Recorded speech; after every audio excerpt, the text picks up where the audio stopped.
ਸਾਰਿਆਂ ਨੇ ਇਹ ਫੈਸਲਾ ਕੀਤਾ ਵੀ ਅਸੀਂ ਜ਼ਮੀਨ ਨਹੀਂ ਦੇਣੀ ਜੀ। ਹੁਣ ਵਿਧਾਨ ਸਭਾ ਦੀਆਂ ਚੋਣਾਂ ਆ ਹੀ ਰਹੀਆਂ, ਉਹਦੇ ਵਿੱਚ ਅਸੀਂ ਫਿਰ ਦਿਖਾ ਦਾਂਗੇ ਵੀ ਅਸੀਂ ਕੀ ਕਰਦੇ।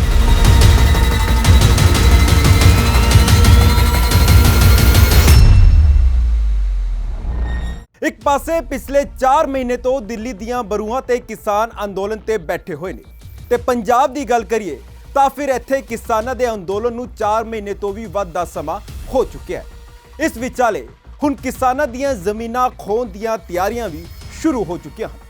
ਭਾਰਤਮਾਲਾ परियोजना ਦੇ ਤਹਿਤ ਇੱਕ ਵੱਡਾ ਸੜਕ ਜਾਲ ਦੇਸ਼ ਦੇ ਵਿੱਚ ਫੈਲਾਉਣ ਦੀ ਮੋਦੀ ਸਰਕਾਰ ਤਿਆਰੀ ਦੇ ਵਿੱਚ ਹੈ, ਲੇਕਿਨ ਪੰਜਾਬ ਦੇ ਕਿਸਾਨ ਹੁਣ ਇਸ ਪ੍ਰੋਜੈਕਟ ਦਾ ਵਿਰੋਧ ਕਰ ਰਹੇ ਹਨ।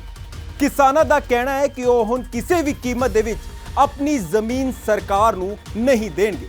ਕੀ ਇਹ ਆਖਰ ਇਹ ਪੂਰਾ ਮਾਮਲਾ ਵੇਖੋ ਸਾਡੀ ਇੱਕ ਖਾਸ ਰਿਪੋਰਟ। ਕਿਸਾਨਾਂ ਨੂੰ ਖੇਤਾਂ ਚੋਂ ਕੱਢਣ ਦੀ ਤਿਆਰੀ, ਕੇਂਦਰ ਦੇ ਫਰਮਾਨ ਨੇ ਉਡਾਈ ਕਿਸਾਨਾਂ ਦੀ ਨੀਂਦ। ਕਿਸਾਨਾਂ ਦੇ ਹੱਕ ਤੇ ਇੱਕ ਹੋਰ ਵੱਡਾ ਡਾਕਾ, ਖੇਤਾਂ ਦੇ ਟੁਕੜੇ ਕਰਕੇ ਸੜਕਾਂ ਕੱਢਣ ਦੀ ਤਿਆਰੀ, ਹਾਈਵੇ ਲਈ ਧੱਕੇ ਨਾਲ ਖੋਈ ਜਾ ਰਹੀ ਜ਼ਮੀਨ। ਪੰਜਾਬ ਦੇ ਕਿਸਾਨਾਂ ਦੇ ਨਾਲ ਕੇਂਦਰ ਦੀ ਸਰਕਾਰ ਇੱਕ ਹੋਰ ਵੱਡਾ ਧੱਕਾ ਕਰਨ ਜਾ ਰਹੀ ਹੈ। ਕਿਸਾਨਾਂ ਤੋਂ ਉਹਨਾਂ ਦੀ ਜ਼ਮੀਨ ਖੋਹਣ ਦੀ ਤਿਆਰੀ ਸ਼ੁਰੂ ਹੋ ਚੁੱਕੀ ਹੈ। ਕਿਸਾਨਾਂ ਦੇ ਹੱਕ ਤੇ ਇੱਕ ਵਾਰ ਫਿਰ ਤੋਂ ਵੱਡਾ ਡਾਕਾ ਮਾਰਿਆ ਜਾ ਰਿਹਾ ਹੈ। ਕੁੱਲ ਮਿਲਾ ਕੇ ਜੇਕਰ ਗੱਲ ਕਰੀਏ ਤਾਂ ਫਿਰ ਕਿਸਾਨਾਂ ਦੇ ਖੇਤਾਂ ਦੇ ਟੁਕੜੇ ਕਰਕੇ ਸੜਕਾਂ ਕੱਢਣ ਦੀ ਤਿਆਰੀ ਹੋ ਰਹੀ ਹੈ ਤੇ ਕਿਸਾਨ ਕਹਿ ਰਹੇ ਨੇ ਕਿ ਕੇਂਦਰ ਅਤੇ ਪੰਜਾਬ ਸਰਕਾਰ ਦੋਵੇਂ ਉਹਨਾਂ ਨੂੰ ਖੇਤਾਂ ਦੇ ਵਿੱਚੋਂ ਬਾਹਰ ਕੱਢਣ ਦੀ ਤਿਆਰੀ ਦੇ ਵਿੱਚ ਲੱਗੀਆਂ ਹੋਏ ਨੇ। ਇਹ ਪੂਰਾ ਪੰਗਾ ਕੇਂਦਰ ਸਰਕਾਰ ਦੇ ਭਾਰਤਮਾਲਾ परियोजना ਨੂੰ ਲੈ ਕੇ ਪਿਆ ਹੋਇਆ ਹੈ। ਉਹ परियोजना ਜਿਸ ਦੇ ਜ਼ਰੀਏ ਕਿਸਾਨਾਂ ਦੀ ਹਜ਼ਾਰਾਂ ਏਕੜ ਜ਼ਮੀਨ ਹਾਈਵੇ ਦੇ ਲਈ ਧੱਕੇ ਨਾਲ ਖੋਈ ਜਾ ਰਹੀ ਹੈ ਤੇ ਹੁਣ ਜ਼ਮੀਨ ਨੂੰ ਆਪਣੀ ਮਾਂ ਕਹਿਣ ਵਾਲਾ ਕਿਸਾਨ ਇਹ ਸਾਫ਼ ਕਰ ਚੁੱਕਿਆ ਹੈ ਕਿ ਉਹ ਆਪਣੀ ਜ਼ਮੀਨ ਕਿਸੇ ਵੀ ਕੀਮਤ ਤੇ ਸਰਕਾਰ ਨੂੰ ਖੋਹਣ ਲਈ ਨਹੀਂ ਦੇਵੇਗਾ। ਅਸੀਂ ਸਾਰਿਆਂ ਨੇ ਇਹ ਫੈਸਲਾ ਕੀਤਾ ਵੀ ਅਸੀਂ ਜ਼ਮੀਨ ਨਹੀਂ ਦੇਣੀਗੀ ਤੇ ਸਾਡਾ 30 ਤਰੀਕ ਨੂੰ ਹੈਗਾ ਜਿਹੜਾ ਟਰੈਕਟਰ ਮਾਰਚ ਉਹ ਅਸੀਂ ਕਰਨ ਜਾ ਰਹੇ ਹਾਂ ਪਟਿਆਲੇ ਤੇ ਉਹਦੇ 'ਚ ਹੁਮਾ ਕੇ ਸਾਰੇ ਪਹੁੰਚ ਰਹੇ ਆ ਕਿਸਾਨ ਤੇ ਅਸੀਂ ਪਟਿਆਲੇ ਵੀ ਮਿੰਨੀ ਸਿੰਘੂ ਬਾਰਡਰ ਬਣਾ ਰਹੇ ਹਾਂ। ਕਿਸਾਨਾਂ ਦਾ ਕਹਿਣਾ ਹੈ ਕਿ ਸਰਕਾਰ ਨੇ ਇੱਕ ਤਾਂ ਉਹਨਾਂ ਦੀ ਇਜਾਜ਼ਤ ਲਏ ਬਗੈਰ ਪਹਿਲਾਂ ਉਹਨਾਂ ਦੇ ਖੇਤਾਂ ਦੇ ਵਿੱਚ ਨਿਸ਼ਾਨੀਆਂ ਲਾ ਦਿੱਤੀਆਂ ਤੇ ਹੁਣ ਜ਼ਮੀਨਾਂ ਦਾ ਪੂਰਾ ਮੁਆਵਜ਼ਾ ਵੀ ਨਹੀਂ ਦਿੱਤਾ ਜਾ ਰਿਹਾ। ਮੁਆਵਜ਼ੇ ਦੀ ਗੱਲ ਕਰੀਏ ਤਾਂ ਫਿਰ ਉਹਦੇ ਨਾਂ ਤੇ ਜੋ ਰਕਮ ਦੇਣ ਦਾ ਸਰਕਾਰ ਦੇ ਵੱਲੋਂ ਐਲਾਨ ਕੀਤਾ ਗਿਆ ਹੈ ਉਹ ਸਿਰਫ ਇੱਕ ਖਾਨਾ ਪੂਰਤੀ ਹੈ। ਬਾਕੀ ਐਸਡੀਐਮ ਸਾਹਿਬ ਨੇ ਜਿਹੜੇ ਹੈਗੇ ਜਿਹੜੀਆਂ ਵੱਧ ਰੇਟ ਦੀਆਂ ਰਜਿਸਟਰੀਆਂ ਸੀਗੀਆਂ ਉਹ ਪਾਸੇ ਕਰਤੀਆਂ ਜੀ ਤੇ ਜਿਹੜੀਆਂ ਘੱਟ ਰੇਟ ਦੀਆਂ ਸੀਗੀਆਂ ਉਹਨਾਂ ਤੇ ਇੰਪਲੀਮੈਂਟ ਕਰਕੇ ਸਾਡੇ ਸਾਰਿਆਂ ਦੇ ਰੇਟ ਘੱਟ ਕੀਤੇ ਆ। ਜਿੱਥੇ ਇੱਥੇ ਜਿਹੜੇ ਪਿੰਡ ਦਾ 1.5 ਕਰੋੜ ਰੇਟ ਸੀਗਾ ਜੀ ਉਹਨੂੰ 50 ਲੱਖ ਦਿੱਤਾ, ਜਿਹੜੇ ਦਾ 5 ਕਰੋੜ ਸੀਗਾ ਉਹਨੂੰ ਕਰੋੜ ਦਿੱਤਾ ਹੈਗਾ, ਜਿਹੜੇ ਪਿੰਡ ਦਾ ਕਰੋੜ ਰੁਪਈਆ ਰੇਟ ਸੀ ਉਹਨੂੰ 20 ਲੱਖ ਰੁਪਈਆ ਦਿੱਤਾ ਹੈਗਾ ਜੀ। ਇਸ ਕਰਕੇ ਅਸੀਂ ਸਾਰਿਆਂ ਨੇ ਇਹ ਫੈਸਲਾ ਕੀਤਾ ਵੀ ਅਸੀਂ ਜ਼ਮੀਨ ਨਹੀਂ ਦੇਣੀਗੀ ਤੇ ਸਾਡਾ 30 ਤਰੀਕ ਨੂੰ ਹੈਗਾ ਜਿਹੜਾ ਟਰੈਕਟਰ ਮਾਰਚ ਉਹ ਅਸੀਂ ਕਰਨ ਜਾ ਰਹੇ ਹਾਂ ਪਟਿਆਲੇ ਤੇ ਉਹਦੇ 'ਚ ਹੁਮਾ ਕੇ ਸਾਰੇ ਪਹੁੰਚ ਰਹੇ ਆ ਕਿਸਾਨ ਤੇ ਅਸੀਂ ਪਟਿਆਲੇ ਵੀ ਮਿੰਨੀ ਸਿੰਘੂ ਬਾਰਡਰ ਬਣਾ ਰਹੇ ਹਾਂ। ਜੇਕਰ ਗੱਲ ਕਰੀਏ ਕਿ ਆਖਰ ਕੀ ਹੈ ਭਾਰਤਮਾਲਾ परियोजना ਤਾਂ ਫਿਰ ਇਹ ਵੀ ਜਾਣ ਲਓ ਕਿ ਭਾਰਤਮਾਲਾ परियोजना ਕੇਂਦਰ ਸਰਕਾਰ ਦਾ ਇੱਕ ਮੇਗਾ ਪਲਾਨ ਹੈ। 7 ਫੇਜ਼ ਦੇ ਵਿੱਚ 34,800 ਕਿਲੋਮੀਟਰ ਲੰਬੀ ਸੜਕ ਬਣਾਈ ਜਾਵੇਗੀ। ਪ੍ਰੋਜੈਕਟ ਦੇ ਲਈ ਕੁੱਲ 5,35,000 ਕਰੋੜ ਰੁਪਏ ਖਰਚ ਕੀਤੇ ਜਾਣਗੇ। ਗੁਜਰਾਤ ਤੇ ਰਾਜਸਥਾਨ ਤੋਂ ਇਸ ਦੀ ਸਭ ਤੋਂ ਪਹਿਲਾਂ ਸ਼ੁਰੂਆਤ ਹੋ ਰਹੀ ਹੈ।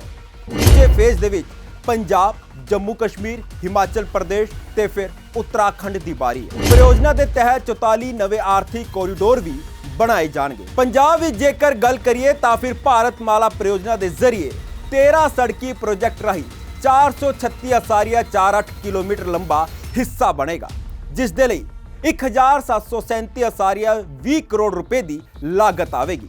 ਲੇਕਿਨ ਕਿਸਾਨਾਂ ਦਾ ਕਹਿਣਾ ਹੈ ਕਿ ਦੇਸ਼ ਦਾ ਵਿਕਾਸ ਤਾਂ ਬਹੁਤ ਜ਼ਰੂਰੀ ਹੈ, ਲੇਕਿਨ ਸਰਕਾਰਾਂ ਵੱਲੋਂ ਇਸ ਦੇ ਲਈ ਜਿਹੜਾ ਰਾਹ ਚੁਣਿਆ ਜਾ ਰਿਹਾ ਹੈ ਉਹ ਕਿਸਾਨਾਂ ਦੀ ਬਰਬਾਦੀ ਦੇ ਰਸਤੇ ਤੋਂ ਨਿਕਲ ਰਿਹਾ ਹੈ, ਕਿਉਂਕਿ ਸਰਕਾਰ ਉਹਨਾਂ ਦੀ ਕਰੋੜਾਂ ਦੀ ਜ਼ਮੀਨ ਦਾ ਕੋੜਿਆਂ ਦਾ ਭਾਅ ਲਾ ਰਹੀ ਹੈ। ਇੱਥੋਂ ਦੇ ਸਾਡੇ ਐਫਐਮ ਮਿਨਿਸਟਰ ਹੈ, ਸਾਨੂੰ ਤਾਂ ਬਹੁਤ ਜ਼ਿਆਦਾ ਉਮੀਦਾਂ ਸੀਗੀਆਂ ਵੀ ਸਾਡੇ ਏਰੀਏ ਦੇ ਸਾਡੇ ਇਲਾਕੇ ਦਾ ਐਫਐਮ ਮਿਨਿਸਟਰ ਹੈ ਜਿਹੜਾ ਕਿ ਕੈਪਟਨ ਤੋਂ ਬਾਅਦ ਦੂਜੇ ਨੰਬਰ ਦਾ ਸਰਕਾਰ ਦੇ ਵਿੱਚ ਮੁੱਖ ਬੰਦਾ ਹੈ, ਪਰ ਉਹਨਾਂ ਨੇ ਸਾਡੇ ਨਾਲ ਜਿੰਨਾ ਧੋਖਾ ਕੀਤਾ ਅਸੀਂ ਕਿਸੇ ਨੂੰ ਮਤਲਬ ਦੱਸ ਵੀ ਨਹੀਂ ਸਕਦੇ। ਉਹ ਸਾਡੇ ਪਿੰਡ ਆਏ ਸੀ, ਉਹਨਾਂ ਨੇ ਸਾਡੇ ਨਾਲ ਵਾਅਦਾ ਕੀਤਾ ਸੀਗਾ ਵੀ ਅਸੀਂ ਤੁਹਾਡੀਆਂ ਜਿਹੜੀਆਂ ਜ਼ਮੀਨਾਂ ਏਮ ਜੋਨ ਕਰਕੇ ਸਾਡੇ ਇੱਥੇ ਕਰੋੜਾਂ ਰੁਪਏ ਦਾ ਰੇਟ ਹੈ, 1,70,000 ਰੁਪਏ ਸਾਡੇ ਗਜ ਵਿਕ ਚੁੱਕਿਆ ਹੈ।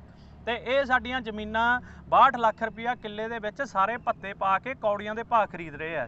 ਬਠਿੰਡੇ ਦੇ ਜੋਧਪੁਰ ਰੋਮਾਣਾ ਤੋਂ ਡੱਬਵਾਲੀ ਤੱਕ 6 ਲੇਨ ਰੋਡ ਕੱਢਣ ਦੀ ਤਿਆਰੀ ਕੇਂਦਰ ਸਰਕਾਰ ਦੇ ਵੱਲੋਂ ਹੋ ਚੁੱਕੀ ਹੈ।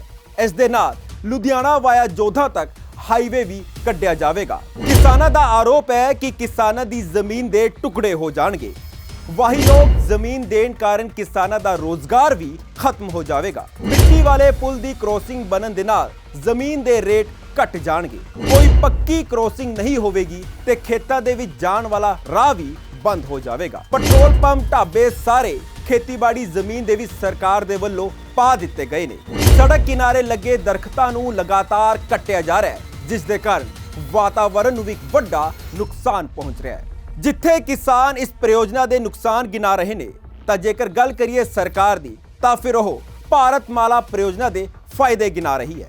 ਸਰਕਾਰ ਦੇ ਵੱਲੋਂ ਇਸ ਯੋਜਨਾ ਦੇ ਕਾਰਨ ਲੋਕਾਂ ਦੀ ਆਵਾਜਾਈ ਆਸਾਨ ਹੋ ਜਾਵੇਗੀ। ਦੇਸ਼ ਦੀ ਆਰਥਿਕਤਾ ਨੂੰ ਵੀ ਬਲ ਮਿਲੇਗਾ। ਲੋਕਾਂ ਨੂੰ ਇੱਕ ਵੱਡਾ ਰੋਜ਼ਗਾਰ ਮਿਲੇਗਾ। ਕਿਸਾਨਾਂ ਦੀ ਫਸਲ ਹੁਣ ਸਮੇਂ ਤੇ ਬਾਜ਼ਾਰਾਂ ਦੇ ਵਿੱਚ ਪਹੁੰਚ ਜਾਵੇਗੀ। ਕੇਂਦਰ ਅਤੇ ਸੂਬਾ ਸਰਕਾਰ ਦੇ ਵੱਲੋਂ ਕਿਸਾਨਾਂ ਨਾਲ ਕੀਤੇ ਜਾ ਰਹੇ ਵਿਤਕਰੇ ਦਾ ਹੁਣ ਕਿਸਾਨ ਵਿਰੋਧ ਕਰਨਾ ਸ਼ੁਰੂ ਹੋ ਗਏ ਹਨ, ਜਿਸ ਦੇ ਚਲਦਿਆਂ ਹੁਣ ਕਿਸਾਨਾਂ ਨੇ ਸਰਕਾਰਾਂ ਦੇ ਵੱਲੋਂ ਉਹਨਾਂ ਦੇ ਖੇਤਾਂ ਦੇ ਵਿੱਚ ਲਾਈਆਂ ਬੁਰਜਾਂ ਨੂੰ ਵੀ ਪੱਟਣਾ ਸ਼ੁਰੂ ਕਰ ਦਿੱਤਾ ਹੈ। ਬੇਸ਼ੱਕ ਭਾਰਤਮਾਲਾ ਪ੍ਰਯੋਜਨਾ ਦੇ ਜ਼ਰੀਏ ਭਾਰਤ ਸਰਕਾਰ ਦੇਸ਼ ਦੇ ਵੱਖ-ਵੱਖ ਸੂਬਿਆਂ ਨੂੰ ਇੱਕ ਦੂਜੇ ਨਾਲ ਜੋੜਨ ਦੀ ਕੋਸ਼ਿਸ਼ ਕਰ ਰਹੀ ਹੈ, ਤਾਂ ਉੱਥੇ ਹੀ ਕਿਸਾਨ ਲਗਾਤਾਰ ਇਸ ਦਾ ਵਿਰੋਧ ਕਰ ਰਹੇ ਹਨ। ਸਿਰਫ ਪੰਜਾਬ ਹੀ ਨਹੀਂ, ਬਲਕਿ ਗੱਲ ਕਰੀਏ ਤਾਂ ਫਿਰ ਦੇਸ਼ ਦੇ ਵੱਖ-ਵੱਖ ਸੂਬਿਆਂ ਦੇ ਵਿੱਚ ਹੁਣ ਲਗਾਤਾਰ ਕਿਸਾਨ ਇਸ ਪ੍ਰਯੋਜਨਾ ਦਾ ਵਿਰੋਧ ਕਰ ਰਹੇ ਹਨ। ਵੇਖਣਾ ਹੋਵੇਗਾ ਕਿ ਆਖਰ ਕਿਸਾਨਾਂ ਦੇ ਇਸ ਵਿਰੋਧ ਦੇ ਦਰਮਿਆਨ ਕੇਂਦਰ ਤੇ ਰਾਜ ਸਰਕਾਰਾਂ ਇਸ ਪ੍ਰੋਜੈਕਟ ਨੂੰ ਕਿਵੇਂ ਪੂਰਾ ਕਰਦੀਆਂ ਹਨ। ਇਸ ਖਾਸ ਪੇਸ਼ਕਸ਼ ਦੇ ਵਿੱਚ ਇੰਨਾ ਹੀ। ਹੋਰ ਤਾਜ਼ਾ ਤਰੀਨ ਖਬਰਾਂ ਲਈ ਤੁਸੀਂ ਲਗਾਤਾਰ ਵੇਖਦੇ ਰਹੋ ਸਕਾਈ ਨਿਊਜ਼ ਪੰਜਾਬ।